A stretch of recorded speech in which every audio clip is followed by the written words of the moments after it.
नमस्कार। फर्स्ट बिहार झारखंड में आपका स्वागत है। मैं राहुल ओझा आपके साथ। कोरोना का संक्रमण बिहार में कैसा हो चला है, ये सभी समझ रहे हैं कि किस तरीके से जो हालात है वो काफ़ी भयावह हो चले हैं।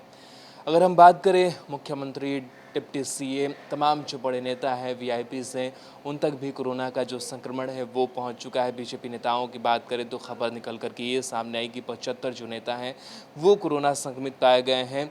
कहीं ना कहीं कोरोना का जो संक्रमण है वो आम से लेकर के खास तक सब पर अपना कहर जो है वो बरपा रहा है। इस बीच नेता प्रतिपक्ष तेजस्वी यादव ने ट्वीट किया है। ट्वीट करके उन्होंने चिंता जताई है आम लोगों के बारे में और कहा है कि आज आम लोग कैसे सुरक्षित हैं ये भगवान ही जाने, क्योंकि जिस तरीके से कोरोना का संक्रमण लगातार बढ़ता जा रहा है। बिहार की बात करें तो बिहार में 17,000 से जो कोरोना संक्रमित मरीजों का आंकड़ा है वो पार कर चुका है। तेजस्वी यादव ने इसी को लेकर के ट्वीट करते हुए हमला बोला है। ट्वीट करते हुए उन्होंने लिखा है कि मुख्यमंत्री आवास में परिवार समेत 85 लोग कोरोना पॉजिटिव।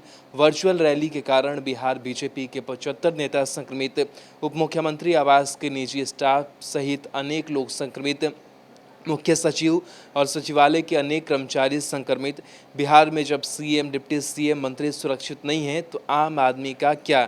ये ट्वीट करके कहीं ना कहीं आम आदमी की जो चिंता है वो जाहिर की है नेता प्रतिपक्ष तेजस्वी यादव ने। और जिस तरीके से लगातार कोरोना का जो संक्रमण है निर्वाचन कार्यालय में भी पहुंचा, लेकिन इस बीच लगातार कहीं ना कहीं जो कोरोना संक्रमित मरीज हैं उनका जो इलाज है वो भी ठीक ढंग से नहीं हो पा रहा है। और कई जगहों से तस्वीरें निकल करके सामने आई है और पटना एम्स से भी एक तस्वीर निकल करके सामने आई, चाहे कोरोना संक्रमित काफ़ी देर तक तड़पता हुआ वो दिखाई दिया, जिसका वीडियो भी नेता प्रतिपक्ष ने साझा किया और बताया कि क्या हालात जो है वो बिहार में बन गए हैं, कैसी जो व्यवस्था है बिहार हेल्थ डिपार्टमेंट की वो हो गई है।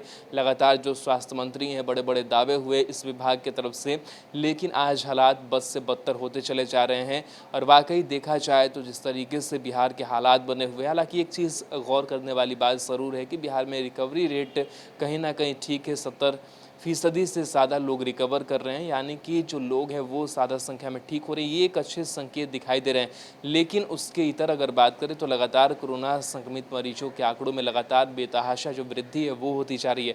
हालांकि ये तब हो रहा है और इसमें कोई संशय नहीं है कि जो हमारे यहाँ जांच प्रक्रिया है या फिर जो जांच है जितनी तेज़ी से होनी चाहिए थी वो उतनी तेज़ी से नहीं हो पा रही है। इस लिहाज से पॉजिटिव मरीजों की संख्या जो है वो और बढ़ सकती है, क्योंकि कई ऐसे लोग बिहार में ज़रूर होंगे जो पॉजिटिव होंगे, उन्हें खुद पता नहीं होगा कि क्या वो पॉजिटिव हैं, लेकिन कहीं ना कहीं ऐसे काफ़ी संख्या में लोग ज़रूर होंगे, क्योंकि जब जांच ही नहीं हो रही है तो उनके बारे में कुछ पता ही नहीं चल पा रहा है। और इसको लेकर भी लगातार तेजस्वी यादव कहीं ना कहीं सवाल उठाते रहे हैं कि रैंडम टेस्ट होना चाहिए, टेस्ट की जो गति है वो काफ़ी बढ़ा देनी चाहिए ताकि जो कोरोना संक्रमित मरीज हैं उनके बारे में सही जानकारी मिल पाए। वहीं चुनाव को लेकर भी जो तकरार है वो बना हुआ है अलग अलग पॉलिटिकल पार्टीज़ में। बीजेपी जेडीयू लगातार तैयारियां चुनाव को लेकर के कर रही है। वहीं नेता प्रतिपक्ष कोरोना संक्रमण को लेकर के, इस दौर को लेकर के लगातार यही कह रहे हैं कि फिलहाल चुनाव को जो है वो टालना चाहिए किसी भी कीमत पर। आखिर लोगों के जान को खतरे में क्यों डाला जाए जब मुख्यमंत्री नीतीश कुमार खुद सुरक्षित नहीं है, जब डिप्टी सीएम सुरक्षित नहीं है, जब सचिवालय के कर्मी सुरक्षित नहीं है, जब मुख्य सचिव सुरक्षित नहीं है। तमाम लोगों पर जब कोरोना का संक्रमण पड़ा हुआ है तो इस हालात में हम आखिर कैसे आम लोगों को वोट देने के लिए उनके घरों से निकालेंगे और उन्हें हम कहेंगे कि आप जाइए वोट कीजिए। तो ये ठीक नहीं है। फ़िलहाल ऐसा जो है वो नहीं होना चाहिए और फ़िलहाल चुनाव को टालना चाहिए। बहरहाल बातें कई चल रही है चुनाव को लेकर के। हालांकि चुनाव आयोग की अगर बात करें, बिहार में जो कार्यालय स्थित है वहाँ भी कोरोना का संक्रमण पहुँचा है। तो शायद ही पटना की अगर बात करें तो कोई इलाका बचा हो जहाँ पर कोरोना का संक्रमण नहीं पहुँचा। अधिकांश जगहों पर कोरोना का जो संक्रमण है वो पहुँच चुका है। डीएम ऑफिस से भी खबर निकल करके सामने आई कि वो कोरोना का जो संक्रमण है वहाँ तक पहुँच चुका है, जिसके बाद से उस कार्यालय को बंद कर दिया गया है। पुलिस मुख्यालय में भी कोरोना का संक्रमण पहुँचा। मतलब तमाम सरकारी जो जगह है वहाँ पर जहाँ पर सिस्टम बैठती है, जहाँ पर सरकार के लोग बैठते हैं, वहाँ पर कोरोना का संक्रमण पहुँच चुका है। तो तेजस्वी यादव ने यही चिंता जताई है कि जब कोरोना का संक्रमण इन खास लोगों तक भी पहुंच चुका है, जब इन लोगों को एहतियात इन लोगों ने बरता होगा, सारी जो व्यवस्थाएं हैं वो की गई होंगी, इन सब के बीच उन तक कोरोना का संक्रमण जब पहुंचा है तो आम लोग जो काफ़ी कम उन्हें व्यवस्था मिल रही है, उनका ख्याल रखने वाला कोई नहीं है, तो आखिर उनका क्या होगा, इस पर उन्होंने चिंता जताई है।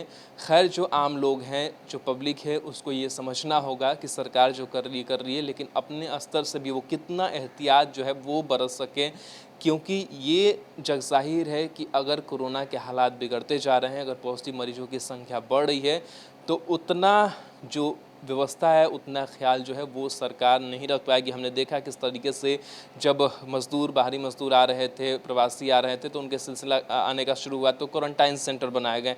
बाद में वो भी व्यवस्था ख़त्म कर दी गई कि क्वारंटाइन सेंटर जो है वो नहीं रहेगा, जो लोग होंगे वो होम क्वारंटाइन होंगे। तो इस तरीके से देखिए कैसे जो चीज़ें हैं वो धीरे धीरे ख़त्म होती चली गई। तो ऐसे में आपको सचेत रहने की ज़रूरत है, सजग रहने की ज़रूरत है, ताकि कोरोना से आप बच पाए और दूसरों को भी बचा पाए।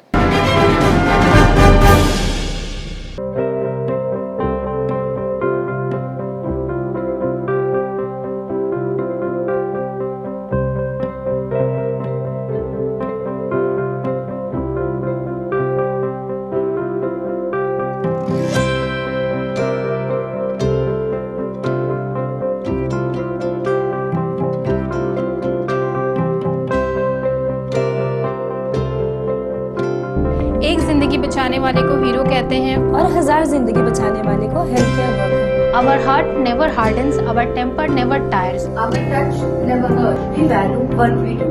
We at Paras work for cause, not for applause. Lockdown के समय, लॉकडाउन के बाद हम हैं आपके साथ।